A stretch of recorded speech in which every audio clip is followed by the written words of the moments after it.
ஷாலும் கர்த்தருடைய நாமம் மகிமைப்படுவதாக. கர்த்தருக்குள் பிரியமானவர்களே, வேத வசனம் இப்படியாக சொல்லுகிறது: கர்த்தரிடத்தில் அன்பு கூறுகிறவர்களே, தீமையை வெறுத்து விடுங்கள். சங்கீதம் 97:10. கர்த்தருக்குள் பிரியமானவர்களே, கடந்த நாட்களில் தேவனிடத்தில் அன்பு கூறுகிறவர்கள் எப்படிப்பட்ட காரியங்களை செய்ய வேண்டும் என்பது குறித்து நம்ம பார்த்தோம். அநேக நேரங்களில் நாம் நினைக்கிறோம், தேவனுக்கு விருப்பமான காரியங்களை நாம் செய்யும் பொழுது நான் கடவுளை நேசிக்கிறேன், கடவுளிடத்தில் அன்பாக இருக்கிறேன், தேவனுக்கு விருப்பமான காரியங்களை எல்லாம் செய்கிறேன் என்று. ஆனால் வேத வசனம் சொல்லுகிறது, ஒருவன் என்னை நேசிக்கிறான் என்றால், என்னிடத்தில் அன்பாய் இருக்கிறான் என்றால், அவன் என்னுடைய கற்பனைகளை கை கொள்ள வேண்டும் என்று சொல்கிறான். யார் ஒருவங்க அப்படி செய்கிறாங்களோ அவங்களோடு கூட என் பிதா அன்பாய் இருக்கிறார், நாங்கள் எல்லோரும் அவர்களோடு கூட வாசம் பண்ணுவோம், நான் என்னுடைய ரகசியங்கள் எல்லாம் அவங்கள்ட்ட சொல்லுவேன்னு சொல்லிட்டு வேதவசனம் சொல்லுகிறது. இங்கே பார்க்கும்போது இந்த வேதவசனம் இப்படியாக சொல்லுகிறது: கர்த்தரிடத்தில் அன்பு கூறுகிறவர்களே.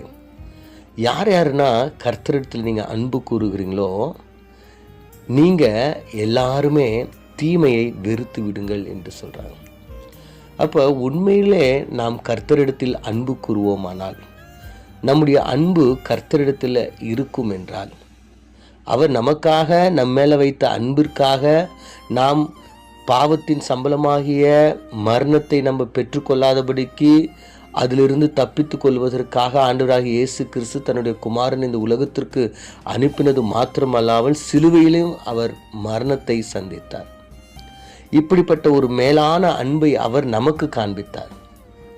அப்போ தேவனுடைய பிள்ளைகளாக இருக்கிற நீங்களும் நானும் அவரை நாம் அன்பு செலுத்துகிறோம் என்றால், அவரிடத்தில் நாம் அன்பாய் இருக்கிறோம் என்றால், முதலாவது அவருடைய கட்டளைகளுக்கு நாம் கீழ்ப்படிய வேண்டும். இரண்டாவது, தீமையை வெறுக்க வேண்டும். நீங்கள் 2 தீமோத்தேயு 4வது அதிகாரத்தில் நீங்கள் பார்க்கும்போது தீமைகள் என்றால் என்ன, கர்த்தர் வெறுக்க சொல்லுகின்ற காரியங்கள் என்னவென்று நிறைய விஷயங்களை பார்க்கணும். தற்பெருமை, ஆசை, பொறாமை, சுய சரீரத்தை குறித்ததான ஆசைகள், போட்டி, பொறாமை, தேவனுக்கு செய்ய வேண்டிய கனத்தை கொடுக்காதது, பெற்றோர்களை இப்படி நிறைய காரியங்களை நம்ம பார்க்குறோம். அப்போ ஆண்டவர் இப்படிப்பட்ட தீமையான காரியங்கள், தேவனுக்கு விருப்பமில்லாத காரியங்களை நீங்களும் நானும் வெறுத்து விட வேண்டும் என்று சொல்கிறார். யார் ஒருத்தவங்க தீமையை வெறுக்கிறாங்களோ அவங்க தான் கர்த்தர்கிட்ட அன்பு கூறுறாங்க. சங்கீதம் 15 நீங்கள் பார்க்கும்போது, யார் கர்த்தருடைய கூடாரத்தில் தங்குவான் என்று சொல்லும்போது அவங்க சொல்கிறாங்க, உண்மையாய் நடந்து சத்தியம் பேசி மனதார சத்தியத்தை பேசி சத்தியத்தை நடப்பித்து தனக்கு வருகின்ற காரியங்களை நஷ்டம் இருந்தாலும் அதை சரி செய்து வட்டி வாங்காமல் இப்படின்னா நல்லதை செய்கிற ஒருத்தவன் தான் தேவனுடைய கூடாரத்தில் வாசம் பண்ண முடியும், தங்க முடியும்னு சொல்லிட்டு சொல்கிறாங்க. அப்போ யார் ஒருத்தவங்க தீமையை வெறுக்கிறாங்களோ அவங்க தான் ஆண்டவர்கிட்ட அன்பாக இருக்க முடியும்.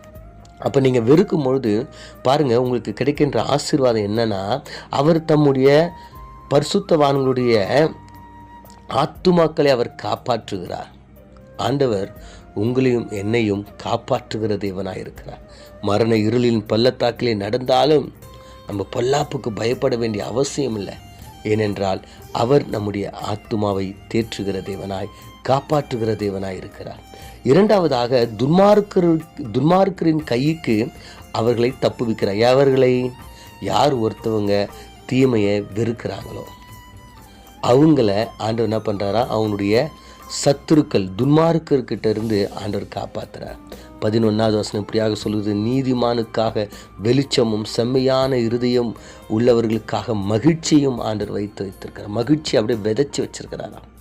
நீங்கள் எங்கெங்கன்னா போனாலும் அந்த இடத்துல எல்லாம் மகிழ்ச்சி பூத்து கிடக்கும். நீங்கள் போகிற இடமெல்லாம் வெளிச்சம் உங்களுக்கு இருக்கும். இருள் இருக்காது. இருள் என்கிற சாத்தானுடைய கிரியைகள் நம்மக்கிட்ட இருக்காது.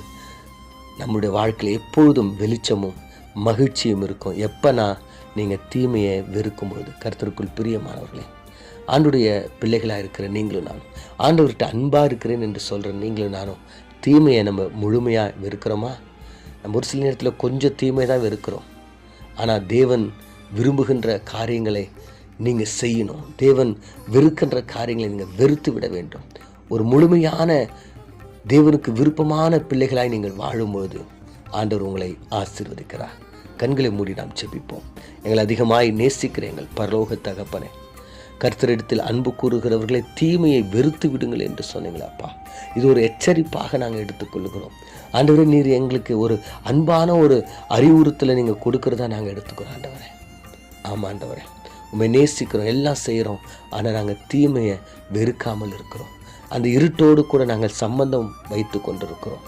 அப்பா, எங்களை ஒரு விசை மன்னித்து ஆண்டவரே, முழுமையாய் நீர் வெறுக்கின்ற காரியங்களை வெறுத்து உமக்கு விருப்பமில்லாத காரியங்களை எடுத்து போட்ட ஆண்டவரே, உம்முடைய ஆசீர்வாதத்தை பெற்றுக்கொள்ள எங்களுக்கு உதவி செய்யும்படியா இயேசுவின் மூலம் ஜெபிக்கிறோம் நல்ல பிதாவே, ஆமென்.